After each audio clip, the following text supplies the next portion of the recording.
Hard আৰু hardly এই শব্দ দুটাৰ মাজত আছে পাৰ্থক্য, আৰু এই পাৰ্থক্যটো যদি আমি জানি নলওঁ ভুল হোৱাৰ চান্স আমাৰ বহু বেছি থাকে।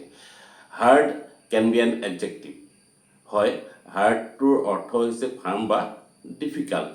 It can be an adverb, ইয়াৰ অৰ্থ হৈছে গ্ৰেট এফৰ্ট।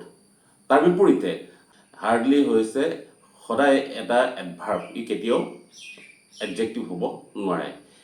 আৰু ইয়াৰ অৰ্থ হৈছে অলমষ্ট নট, বেয়াৰলি, কেতিয়াবাহে কেতিয়াবা কাৎচিতহে কদাচিতহে এনে অৰ্থ ব্যৱহাৰ হয়। আৰু এই দুটা শব্দৰ মাজত পাৰ্থক্য আছে।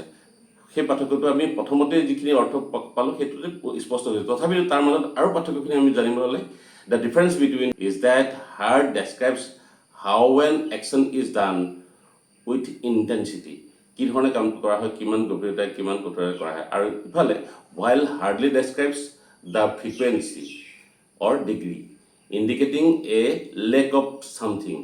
আৰু হাৰ্ডলি হৈছে কি ই এটা ডিগ্ৰী ফ্ৰিকুৱেঞ্চি এডভাৰ্বৰ দৰে কাম কৰে, কিমান বেছি প্ৰয়োজন বা অভাৱ আছিল সেইটো কথাটো ইয়াত স্পষ্ট কৰে। হাৰ্ডৰ অৰ্থটো আমি কৈছোঁ যে ইয়াৰ অৰ্থ হৈছে ফাৰ্ম বা হাৰ্ড ৰক, শিলৰ দৰে টান বা কঠিন, যিটো আমি বুজাব পাৰোঁ। হাৰ্ড কুৱেশ্যন হ'ব পাৰে, এজ এন এডজেক্টিভ ইয়াক ব্যৱহাৰ কৰা হয়।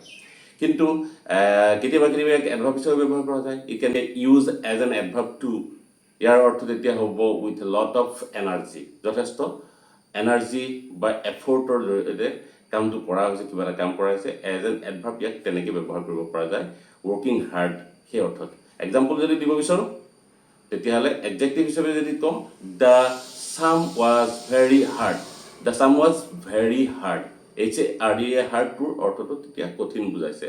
আৰু যদি এডভাৰ্ব হিচাপে ইয়াৰ অৰ্থ আমি চাব বিচাৰোঁ তেতিয়াহ'লে হ'ব she studied hard for the exam, তেতিয়া বহু বেছি পৰিশ্ৰম কৰিছে সেইটো অৰ্থ বুজাইছে। কিন্তু ইয়াৰ বিপৰীতে যদি হাৰ্ডলিটো চাওঁ তাৰ অৰ্থ তেতিয়াহ'লে অলমষ্ট নট, বেয়াৰলি আৰু ৰেয়াৰলি এনে অৰ্থ প্ৰকাশ কৰে, কদাচিত বা কেতিয়াবাহে এনে অৰ্থ প্ৰকাশ কৰে।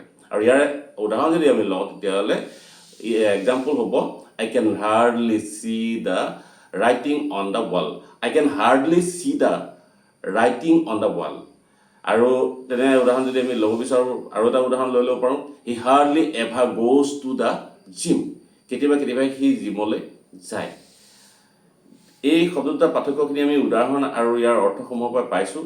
খালি মনত ৰাখিবলগীয়া কথাটো যে হাৰ্ড শব্দটোৱে সদায় ইণ্টেনচিটি আৰু এফৰ্টটো বুজায়, আৰু হাৰ্ডলিটোৱে ইয়াৰ এবচেঞ্চটো বুজায়, নিয়াৰ এবচেঞ্চ,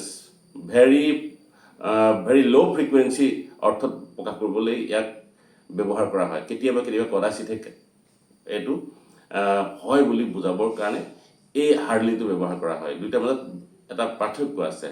আৰু কেতিয়াবা যদি আমি কওঁ, কেতিয়াবা মানুহে ব্যৱহাৰ কৰা দেখোঁ ৱৰ্কড হাৰ্ডলি, সেইটো যদি কওঁ তাৰ অৰ্থটো অকণ বেলেগ হ'ব।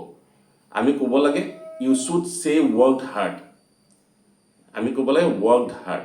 আৰু যদি হাৰ্ডলি ৱৰ্কড কৰোঁ তেতিয়াহ'লে তাৰ অৰ্থটো হৈছে বেয়াৰলি ৱৰ্ক, কেতিয়াবা কেতিয়াবাহে কৰে। আৰু ৱৰ্কড হাৰ্ডলি ভুল সম্পূৰ্ণৰূপে।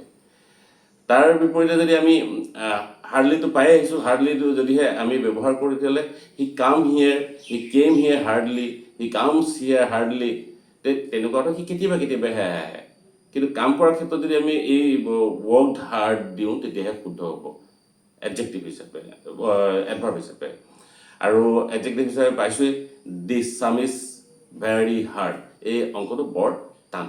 গতিকে পাৰ্থক্যকেইটা আমি জানি ল'লে এই শব্দসমূহৰ ব্যৱহাৰ আমি ক'ত কেনেকৈ হয় আমি বুজিব পাৰিম।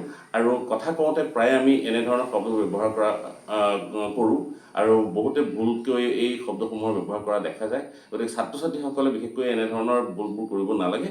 বিশেষকৈ পৰীক্ষাত হাৰ্ড আৰু হাৰ্ডলি পাৰ্থক্যসমূহ আহি থাকে। আমি ভকেবুলাৰী যেতিয়া কুৱেশ্যন আনচাৰ পাম SSLC, তাত আগতে প্ৰায়ে আহিছে এইটো হাৰ্ড আৰু হাৰ্ডলি। গতিকে মনত ৰাখি থ'বা, জীৱনত পৰীক্ষাৰ কাৰণেই নহয় ব্যক্তিগত জীৱনতো ইয়াৰ প্ৰয়োজন অপৰিসীম।